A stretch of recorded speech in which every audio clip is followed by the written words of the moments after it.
Greetings and salutations. Welcome to Knife Chats with Tobias. Hi everybody. I got another knife to show you. And well, you're looking at this going, this looks like something that Skip the Show should be actually showing because, well, look at it. I mean, it's a big old D-guard buoy, right? Well, I actually showed this knife earlier in the, I think on Kitty's Corner in the community area. I showed a photo of this knife and said, it's not what you think it is, or maybe it is. When it was sold to me, it was sold to me as a small sword. And well, let's just get it out of the sheath and show it here. And you see it's a big old blade there. It's a 12-inch blade, it's a 6-inch handle, has a D guard. Could it be a small sword? I suppose you could say it's a small sword. You could definitely say it's a D-guard buoy because, well, 12-inch blade, D-guard, 6-inch handle, 18 inches overall. You could really easily say that as a D-guard buoy. I mean, after all, if it looks like a duck and acts like a duck, it's a duck, right? Isn't that what they always say? The thing is this might look like a D-guard buoy, but it doesn't act like a D-guard buoy.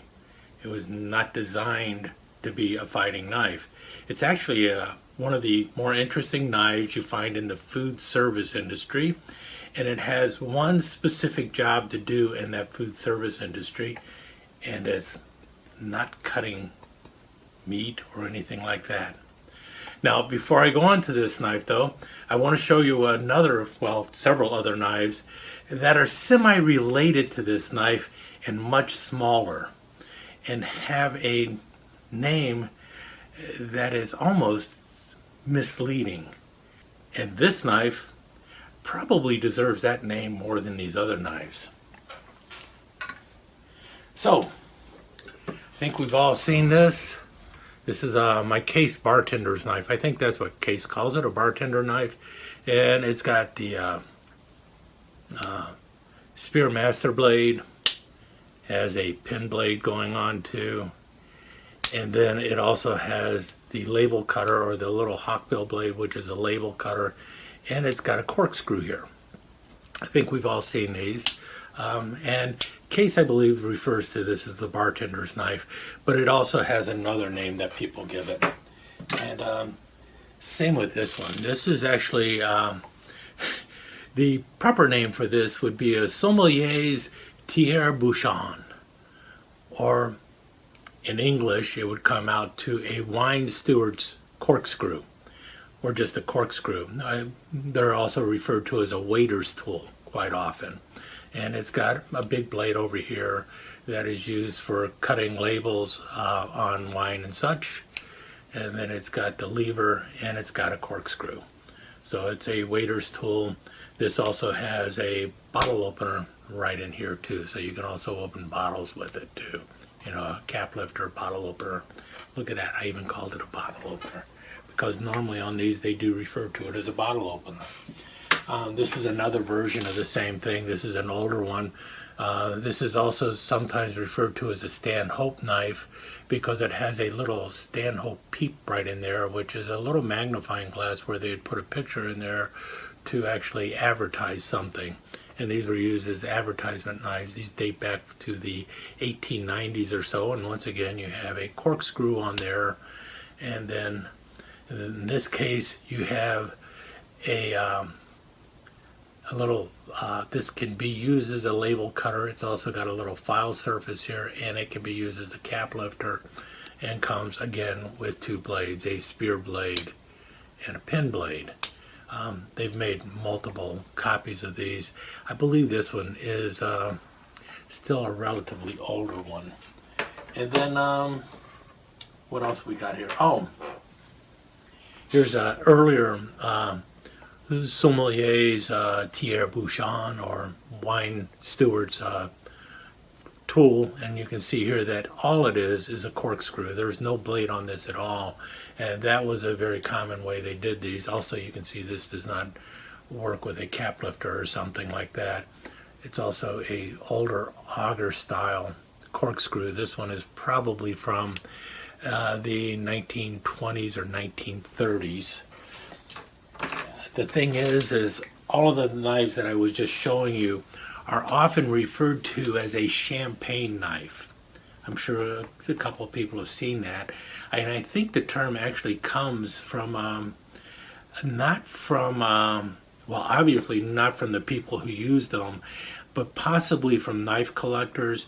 And the one place that I see it most often is in the Bernard Levine books, or Levine books. He refers to those knives as champagne knives. And I will tell you right now, no one in the food service industry would call these knives champagne knives. This would be called a waiter's tool, and the other knives, well, this is probably the only one that is actually in use regularly by someone like a wine steward. A wine steward is somebody who specializes in serving wine, and this would just be called as a corkscrew. Sometimes you will hear this actually called a sommelier, which is actually the person who uses these. In French, I believe it's called a tire-bouchon. My French is awful, I know that, so I would just call it a waiter's corkscrew or a waiter's tool. And the reason I would not call this a champagne knife is because you never open champagne with a corkscrew. And the only blade on this knife that would be even remotely useful to somebody opening a bottle of champagne is the label cutter. But champagne has that foil wrap on it that can be removed without a cutter. So you normally will never see somebody serving champagne and using anything to cut the foil off of the bottle. It just doesn't happen. They remove the foil, then there's the cage underneath, and then they have to remove the cage, which is the wire cage that is holding the cork in place. And usually when they're doing that, they're keeping their hand on top of the cork, because the real problem with champagne is if you're not careful, the bottle will open itself. And so you would never use a corkscrew, because if you're trying to put a corkscrew through a bottle, through the cork on a bottle of champagne, there's a very good chance that the cork would just come out immediately. There's also a good chance that the bottle itself might break. So you would never use a corkscrew to open champagne, so there's no reason to actually call these things champagne knives. Which brings us to the knife at the beginning of this video, which was this, because this knife is actually used to open champagne, and it is known as a champagne saber. And it's interesting because if you look at the definition of a champagne saber, it will say a knife that is used to saber a bottle of champagne. So it's called a champagne saber, however, it is a knife. So it is a knife used to open a bottle of champagne. And so what you do is you cut the neck off of a bottle of champagne with it. However, you will see this sometimes in movies, and they do not do it correctly, because what you'll see is somebody will take the bottle and they'll just whack like that. And if you were to do that, chances are you're going to have glass. Besides having glass everywhere around you, you're going to waste an entirely good bottle of champagne, even if you're cutting it like this, and chances are the bottle will shatter in your hand. So that is actually not the way you saber a bottle of champagne. But you do use this to do it. And that is why you see some of the features on this knife. If you notice here, you see some file work going on this side of the blade. However, there is no file work on this side of the blade. This side is smooth, it's flat. And it is a 90-degree angle on there. And that's because this is actually designed to be used right-handed. You should hold the bottle of champagne in your non-dominant hand, which is unfortunate for me because I would be left-handed using it. And then you're going to strike the bottle with the back side of the blade. However, you can also use the front side of the blade, or the edge side of the blade, because that is actually what they used to do with sabers at one time. But you can imagine a saber with a 2 foot long, 3 foot long blade is not the safest thing in the world to be swinging at a bottle of champagne.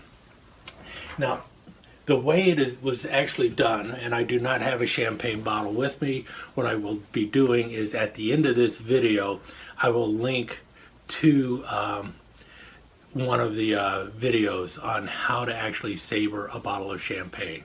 And I think the procedure is known as sabrage. And what you do with it is you have the bottle of champagne in one hand. You're holding it like so, or I guess you would have it in your hand like thus. And you're holding it kind of up against your body so that you have it nice and firm.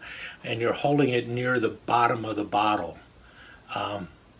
And actually there's something at the back of most bottles of champagne that is a big dent that many people put their thumb in to hold the bottle firmly. Yet you're holding it firmly, but you're not grabbing it tightly, because if you grab it tightly, you could end up with glass in your hands. In any case, what you do is you look for a seam in the bottle. Champagne bottles, especially French champagne bottles, will have a distinctive seam on both sides of the bottle, and you will look for that seam on the bottle. And what you'll do is you'll remove all the foil all the way down the bottle. You'll take off the cage, and usually you will hold the cork in place as you get the cage off to make sure the cork doesn't pop off. And then what you will actually do with the knife is either with the spine or with the actual cutting edge, you lay the edge of the knife on the seam, and briskly you slide the blade up the bottle and all the way through. And the idea is the blade will catch on the collar of the bottle, and it will crack at that point. That is a weak point on the champagne bottle. It'll break it off. The cork and the top of the bottle will go away, and you'll have a clean break here. And then you kind of hold the bottle up so that all the champagne doesn't pour out, and you inspect the bottle to make sure there's a clean break so that you don't have to worry about glass being inside the bottle or anything like that. And that's basically what it is to saber a bottle of champagne. So you're not whacking like that, you're actually scooting up the bottle and just knocking it off. And it will catch there, even like it does on this plastic bottle. I don't have a real champagne bottle, and I am not about to attempt that, especially the first time here, because I can just imagine glass and champagne all over the floor. Why in the world would anyone do that? It's purely for aesthetics. It's to put on a show. It's one of those things you do to kick off a celebration and stuff like that. There's absolutely no reason to do that to a bottle of champagne, even if you have no other way of opening a bottle of champagne, because champagne bottles tend to open themselves if you're not careful. You got to keep them chilled correctly and everything else, otherwise that cork will pop all on its own. So this is purely show. But it is something that a wine steward would do, and it's something that a lot of people like to do. I have seen it done on a couple occasions. I've seen it done with an actual saber, which, a little hilarity ensued because the crack wasn't exactly perfect, but someone had seen it and they thought it'd be cool at a party, and the cork got off, let me put it that way. But, and no, the saber will not get damaged. Even if it's a sharp edge, it's not going to get damaged, because that bottle is going to break. It is definitely going to break, and the bottle and the saber is just going to go through. Whether you use the spine or the blade, it is going to hit, it is going to break. If it's done incorrectly, though, you're going to have glass all over the place. I know that a true sommelier will be able to do this with just about anyone, or any kind of knife. They will use any kind of kitchen knife or anything else. It can be done, I guess, with just about anything. But typically, the champagne saber is the tool of choice for sabering a bottle of champagne. and it is basically a knife designed to open champagne bottles, as opposed to a knife that knife collectors sometimes call a champagne knife, which you should never open champagne with. In any case, with that said, we'll go on to some pictures. Hope you enjoyed this, and I hope you enjoyed a little bit of the look at a champagne saber, something you don't see every day, even if it does look like a D-guard buoy. Alright, all you knife chatters out there, your old pal Skip the Show coming back at you again from the Volcano Club. Yeah, well, it's not another Fun Knife Friday, but it is an important thing about a knife that I gotta just tell you, and it's about this knife here.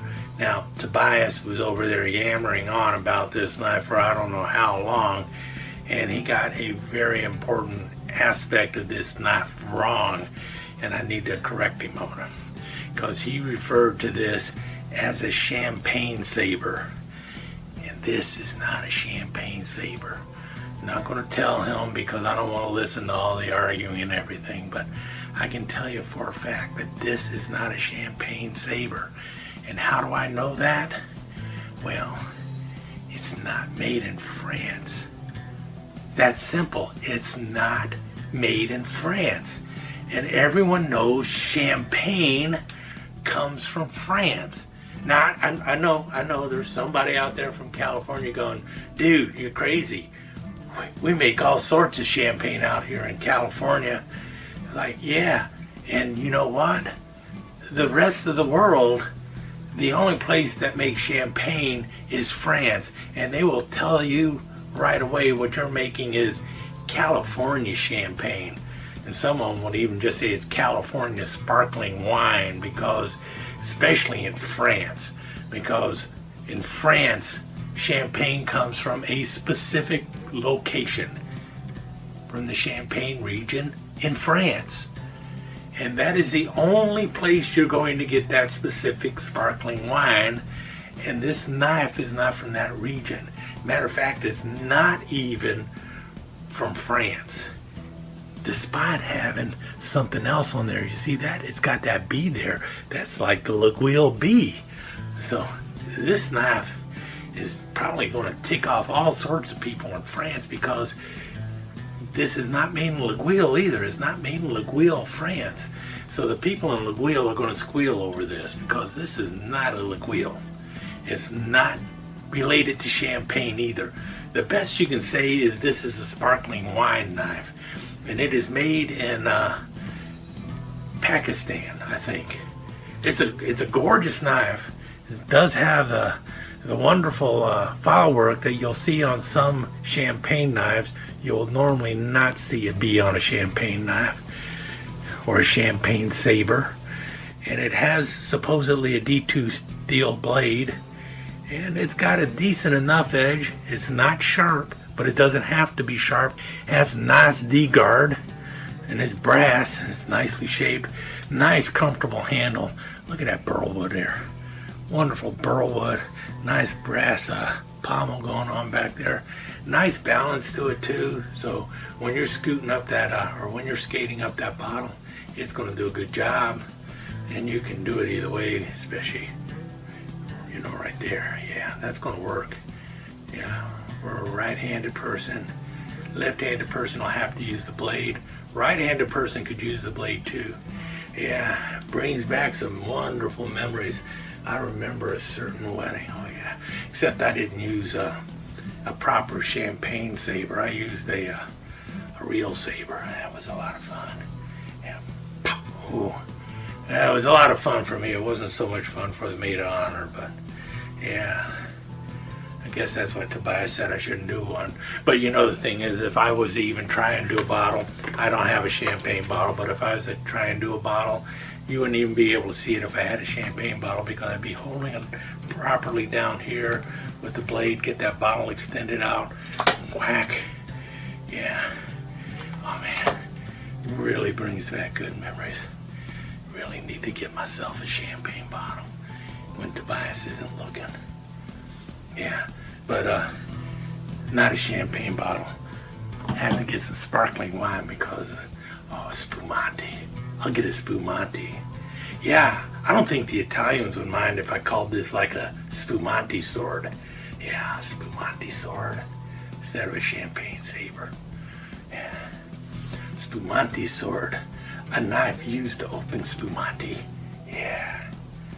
Oh man, brings back some really great times. Oh well, just wanted to let you know, this is not a champagne saber. It looks like a champagne saber, but it's not from France. It's definitely not from the Champagne region of France, so we can either call it a sparkling wine knife or a spumante sword. Skip out.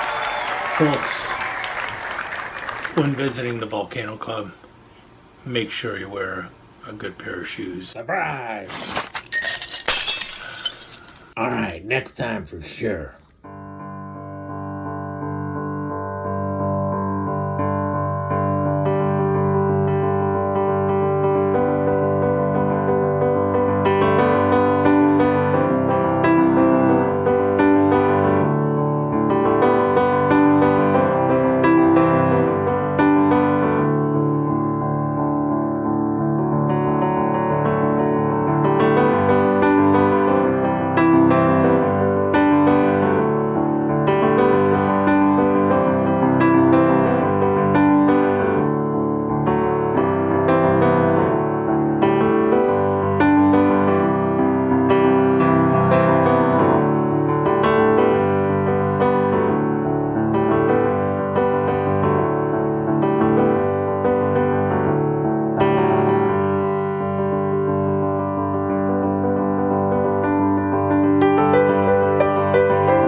Let me take just a second to thank you once again for dropping by and spending a few minutes here at Knife Chats with Tobias.